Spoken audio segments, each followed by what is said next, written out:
Hello everyone, welcome to Abhipedia. My name is Manish Mittal and in this video we are going to discuss some multiple choice questions on public administration and development. If you haven't subscribed to the channel, please subscribe to the channel and hit the bell icon so that you receive the notifications of all these useful videos that we post. We have already covered one video of public administration and development multiple choice questions. तो अगर आपने वो video नहीं देखी है, do check out that video as well. तो ये एक नया एग्जाम जो यूपीएससी ने नोटिफाई किया था for deputy directors in the employ state insurance corporation, उसमें ये एक एरिया है पब्लिक एडमिनिस्ट्रेशन एंड डेवलपमेंट. तो हम इन मल्टीपल चॉइस क्वेश्चंस के हेल्प से एक्सप्लोर करने की कोशिश करेंगे कि वो कौन से ऐसे एरियाज़ हैं जो पब्लिक एडमिनिस्ट्रेशन एंड डेवलपमेंट में यूपीएससी पूछ सकती है.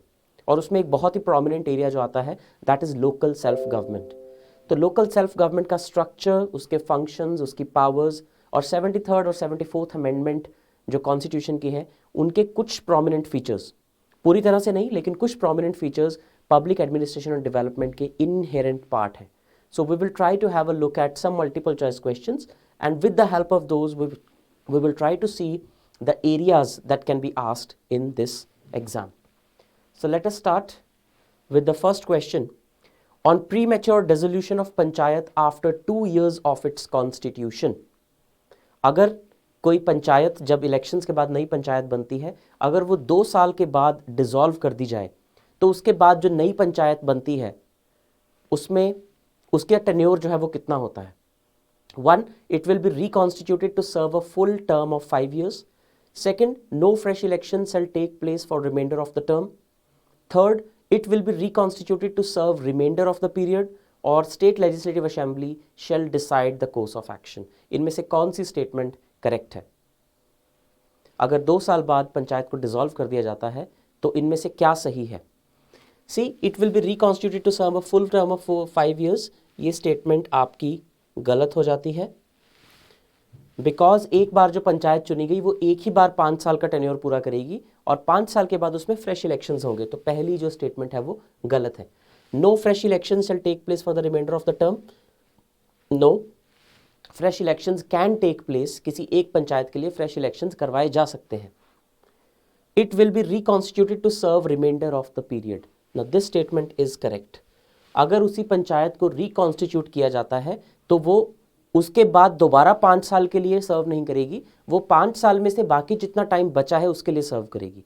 तो अगर टोटल टेन्योर 5 साल का है और 2 साल के बाद पंचायत डिसॉल्व कर दी गई है तो जब भी वो रिकॉन्स्टिट्यूट होगी, से वो उसके 6 महीने बाद रिकॉन्स्टिट्यूट होती है, तो उसके बाद नेक्स्ट इलेक्शन तक उसके पास 2.5 साल का टाइम बचता है. So it will be reconstituted to serve the remainder of the period and not for the entire 5 years. State as a legislative assembly decides the course of action. No, state legislative assembly does not decide. तो ये uniformity है 73rd amendment के according. 5 साल में एक बार elections होने बहुत ज़रूरी हैं, इसलिए the reconstituted panchayat serves only for the remainder of the 5 year period. Second question, consider the following with reference to municipal corporations. First, they are usually created for areas that are in transition from rural to an urban area. देखिए जितने भी municipal administration की जो bodies हैं, जो structure है, उसमें 3 major bodies आपकी आती हैं. सबसे पहले आती है नगर पंचायत, जो कि सबसे निचले लेवल की, जो सबसे छोटे जो एरियाज़ होते हैं अर्बन एरियाज़, उनके लिए होती है. और ये जनरली उन एरियाज़ के लिए होती है जो रूरल से अर्बन की तरफ ट्रांजिशन कर रहे हैं. उसके बाद सेकेंड लेवल जो उससे ऊपर होता है दैट इज़ म्यूनिसिपल काउंसिल या फिर म्यूनिसिपैलिटी या म्यूनिसिपल कमिटी भी उसको कह देते हैं, which is for smaller cities. And then there are municipal corporations which is the highest level in urban administration, और वो बड़े शहरों के लिए होती है. तो यहाँ पे पहली स्टेटमेंट कह रही है that municipal corporations are created for areas that are in transition from rural to urban area. ये स्टेटमेंट गलत है क्योंकि इस तरह के एरियाज के लिए म्यूनिसिपल कॉर्पोरेशन नहीं बल्कि नगर पंचायत होती है. Municipal corporation is for large cities. Second statement, they are to be established in the states by an executive resolution of district planning committee. ये स्टेटमेंट भी गलत है क्योंकि म्यूनिसिपल कॉर्पोरेशंस को रेजोल्यूशन से नहीं बल्कि स्टेट गवर्नमेंट के द्वारा एक एक्ट पास करके एस्टैब्लिश किया जा सकता है. So these are statutory bodies and they are established by an act passed by the state legislature. So second statement also is incorrect. Then the municipal council is the deliberative and legislative wing of the municipal corporation. जो council होती है it is the deliberative and legislative wing of municipal corporation. ये बात बिल्कुल ठीक है, क्योंकि municipal corporation में एक काउंसिल बनी होती है जिसमें कि सारे डिसीजंस लिए जाते हैं और सारे के सारे रूल्स जो है वो बनाए जाते हैं। So statement 3 is correct. तो यहाँ आपका करेक्ट आंसर हो जाएगा 3 ओनली, राइट। तो यहाँ पे basically the knowledge that is being tested is कि आपको जो बेसिक लेवल की एडमिनिस्ट्रेशन है, जो रूरल और अर्बन पे लोकल लेवल की एडमिनिस्ट्रेशन है, उसके बारे में आपको कितनी नॉलेज है।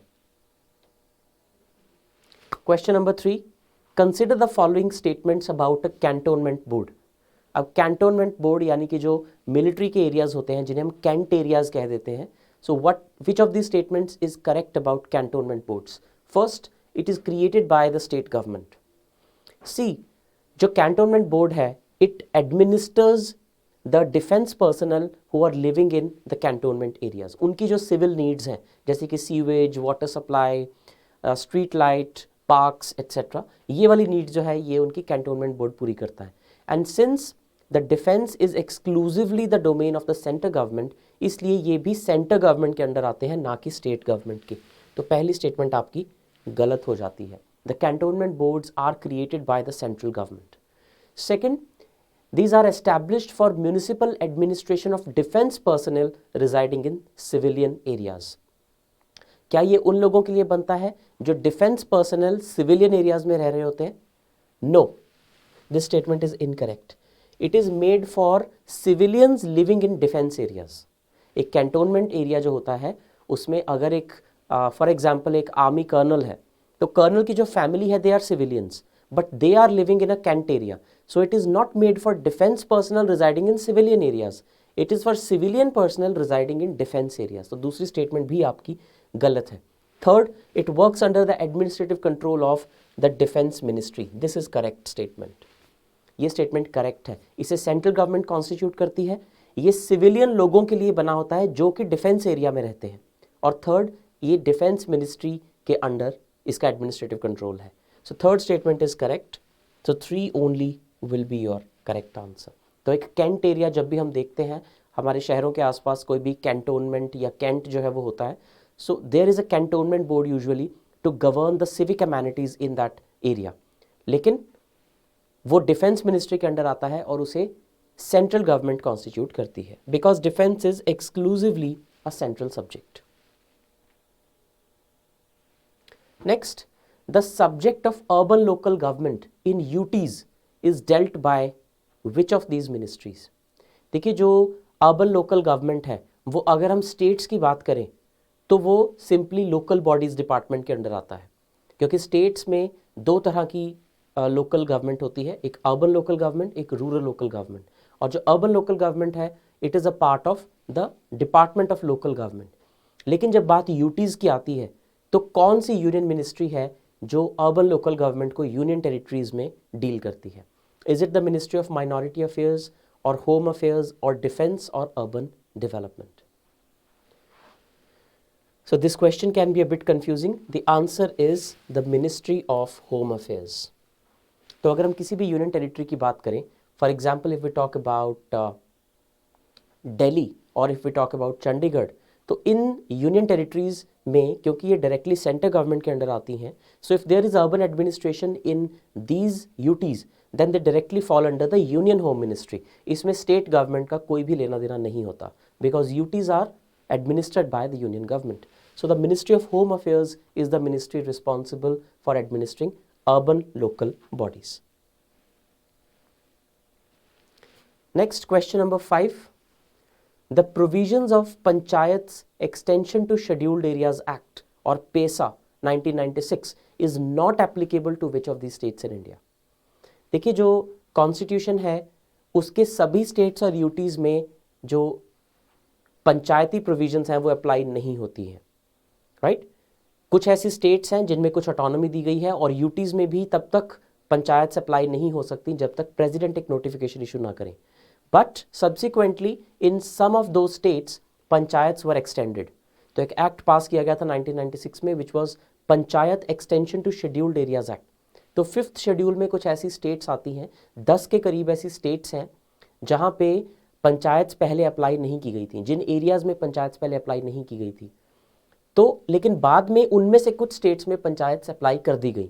तो इनमें से वो कौन सी ऐसी स्टेट है जो पेसा के अंडर नहीं आती है या panchayat extension to scheduled areas के अंडर नहीं आती है? ये थोड़ा सा डिफिकल्ट क्वेश्चन लग सकता है आपको, बिकॉज आपको उन 10 स्टेट्स के नाम याद होने चाहिए जो 5th शेड्यूल में फॉल करती हैं। The options are A Rajasthan, B Chhattisgarh, C West Bengal और डी ओडिशा। तो इनमें से 3 ऐसी स्टेट्स हैं जो 5th शेड्यूल स्टेट्स हैं और एक ऐसी है जो 5th शेड्यूल में नहीं आती है, and that is the answer. तो हम देख लेते हैं कि वो स्टेट्स कौन कौन सी हैं। तो 5th शेड्यूल एरियाज जो हैं वो basically are in the states of Andhra Pradesh, Telangana, Chhattisgarh, Gujarat, Himachal Pradesh, Jharkhand, Madhya Pradesh, Maharashtra, Orissa and Rajasthan. इन सभी 10 स्टेट्स में जो है वो शेड्यूल 5 एरियाज आते हैं, यानी कि कुछ शेड्यूल्ड एरियाज यहाँ पर फॉल करते हैं। तो एक ही स्टेट जो इनमें नहीं फॉल होती है, that is West Bengal. So West Bengal is your correct answer. So it's totally a fact based question, इसमें कुछ समझने वाला नहीं है, and you should look at the key provisions of the constitution for administration purposes। तो उसकी नॉलेज भी आपकी यहां पर चेक हो रही है। नेक्स्ट क्वेश्चन नंबर 6, इसमें भी ये भी पंचायत के ऊपर क्वेश्चन है, specifically on election commission. Consider the following statements. Number 1, the conduct of all elections to the panchayats is vested in the election commission of India. देखिए जो 73rd अमेंडमेंट है उसके अंडर एक अलग से बॉडी क्रिएट की गई है, which is the state election commission, and it is the state election commission that is concerned with conducting elections at the panchayat level. लेकिन यहाँ पर यूज की जा रही है term election commission of India, तो ये स्टेटमेंट गलत हो जाती है आपकी। चाहे वो पंचायत के इलेक्शंस हो, चाहे वो म्यूनिसिपैलिटीज के इलेक्शंस हो, they are conducted by the state election commission, not by the election commission of India. Second, the state election commissioner is appointed by the governor of the state. ये statement सही है। जो state के governor हैं वो state election commissioner को appoint करते हैं, और जो प्रेसिडेंट ऑफ इंडिया है वो सेंट्रल इलेक्शन कमिश्नर को अपॉइंट करते हैं। सो बिल्कुल प्रॉपर जो हायरार्की है वो बनी हुई है। Third statement, the state election commission is subordinate to the election commission of India and presents its annual report to the commission. ये स्टेटमेंट दिखने में सही लग सकती है, लेकिन ये एक्चुअली गलत है, क्योंकि दोनों ही, चाहे वो इलेक्शन कमीशन ऑफ इंडिया हो चाहे वो स्टेट इलेक्शन कमीशन हो, both of them derive their power from the constitution directly. इनमें से कोई भी बॉडी दूसरी बॉडी के सबऑर्डिनेट नहीं है। They are powerful in their own spheres. तो लोकल गवर्नमेंट इलेक्शंस में स्टेट इलेक्शन कमीशन की पूरी पावर होती है, और लोकसभा, राज्यसभा और स्टेट असेंबली इलेक्शंस में इलेक्शन कमीशन ऑफ इंडिया की पावर होती है। So one body is not subordinate to the other, and this statement is incorrect. तो आपकी सिर्फ स्टेटमेंट सेकंड जो है वो करेक्ट है। 2 only is your correct answer.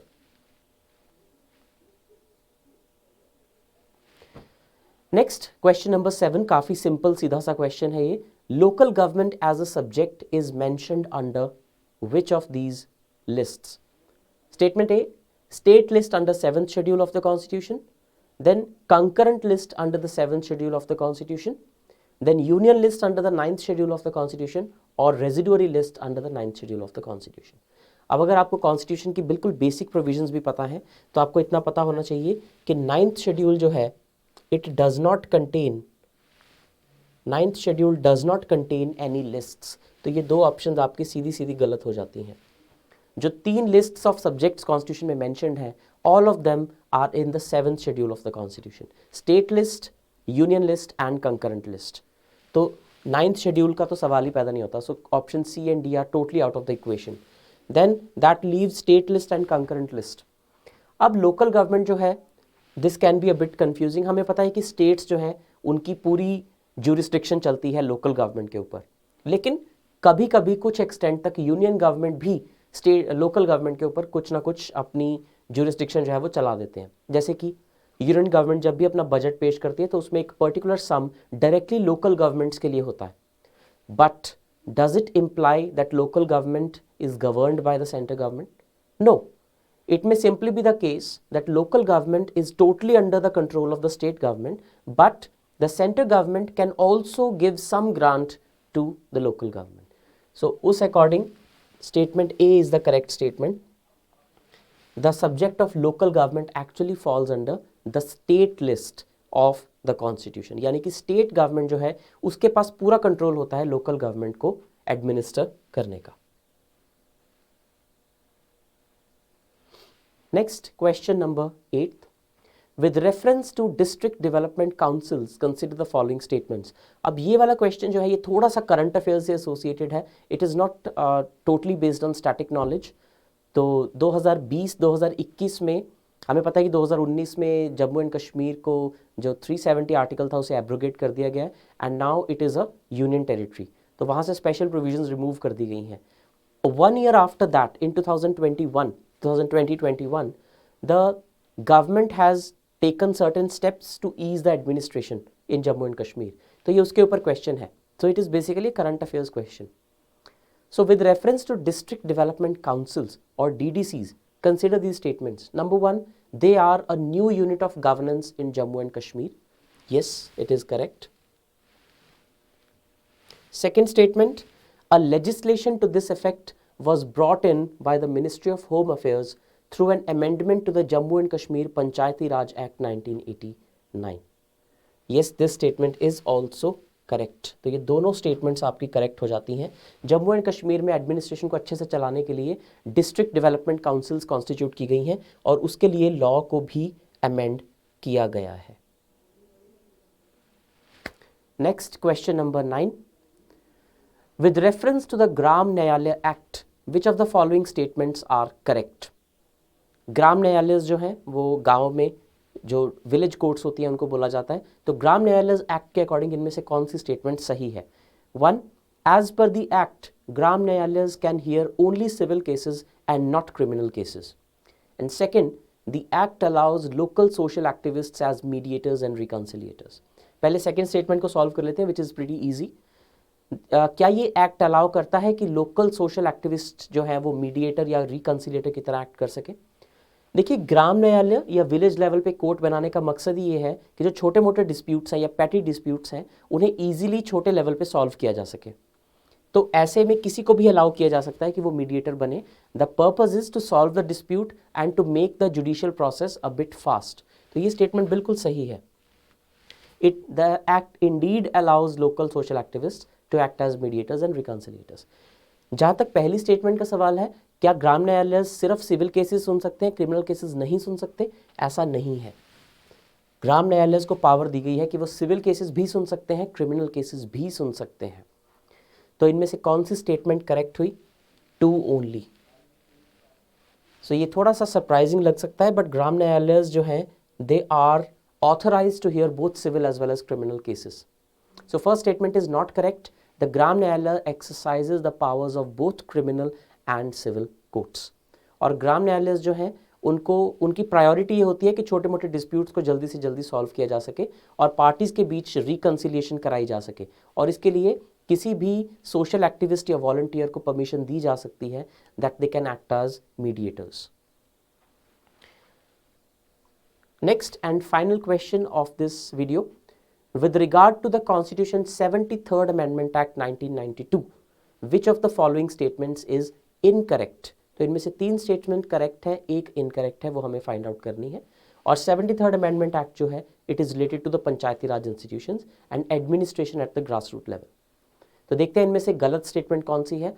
Number 1, the chairperson of panchayats at the intermediate and district levels shall be elected indirectly. ये statement तो सही है.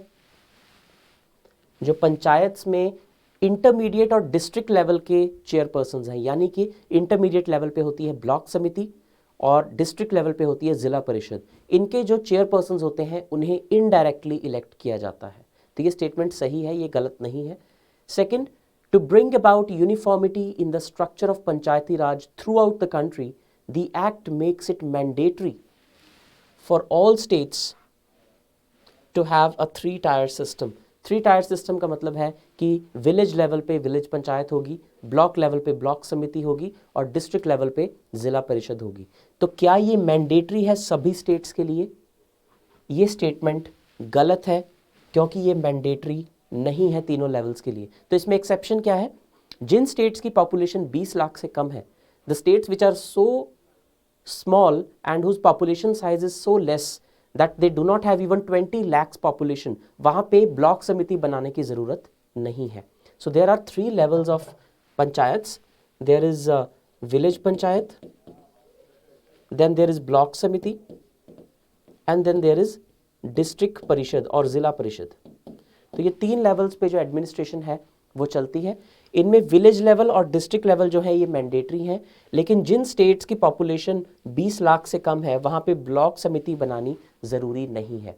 तो यहाँ पे ये स्टेटमेंट कह रही है that the act makes it mandatory for all states to have a 3 tier system, इसलिए ये स्टेटमेंट गलत हो जाती है। It is not mandatory for all states to have a 3 tier system. The exception is smaller states, जहाँ पे ज़रूरत ही नहीं है बीच में कोई लेवल लेके आने की। There can directly be villages and after that they can directly be the zila parishad. तो आंसर तो हमें मिल ही गया है, but let us see the other statements as well. Statement number C, the chairperson of a panchayat at the village level, यानी कि गांव के लेवल पे जो विलेज पंचायत का हेड होता है जिसे हम सरपंच कहते हैं, shall be elected in such manner as the state legislature determines. ये स्टेटमेंट बिल्कुल सही है। इंटरमीडिएट और डिस्ट्रिक्ट लेवल पे जो चेयरपर्सन है वो इनडायरेक्टली इलेक्ट होते हैं और विलेज लेवल पे वैसे इलेक्ट होते हैं जैसे स्टेट गवर्नमेंट चाहती है। इसीलिए कई स्टेट्स में जो सरपंच है वो डायरेक्टली इलेक्ट होते हैं, कई स्टेट्स में सरपंच इनडायरेक्टली इलेक्ट होते हैं, बिकॉज ये डिस्क्रिशन स्टेट गवर्नमेंट को दी गई है and it is not a mandatory provision, it's an optional provision. तो हर स्टेट अपनी मर्जी से सरपंच के इलेक्शन डिसाइड करती है। And finally, all the members of panchayats eight the village, intermediate and district level shell be elected directly by the people. अब यहाँ पे बात हो रही है मेंबर्स की, यहाँ बात हो रही थी चेयरपर्सन्स की। तो मेंबर्स जो हैं वो तीनों लेवल्स पे, चाहे विलेज हो, इंटरमीडिएट हो या डिस्ट्रिक्ट लेवल हो, उन्हें डायरेक्टली इलेक्ट किया जाता है। चाहे आप गांव में वोट डाल रहे हो, ब्लॉक लेवल पे डाल रहे हो या फिर जिला परिषद के लिए, सारे के सारे मेंबर डायरेक्टली इलेक्ट होते हैं। This statement is also correct. So these were certain multiple choice questions on your Panchayati Raj and urban administration, और ये बिल्कुल ग्रास रूट लेवल की एडमिनिस्ट्रेशन है। इन सभी क्वेश्चन से आपको समझ आ गया होगा that how important it is to understand the development administration at the grass root level, या 73rd और 74th अमेंडमेंट की क्या इंपॉर्टेंस है while preparing for public administration and development. So I am sure this class would have been really fruitful for you, and if it is so, please give this video a thumbs up and also share it with your friends so that they can also benefit from the same. Thank you so much, and I'll see you in the next class.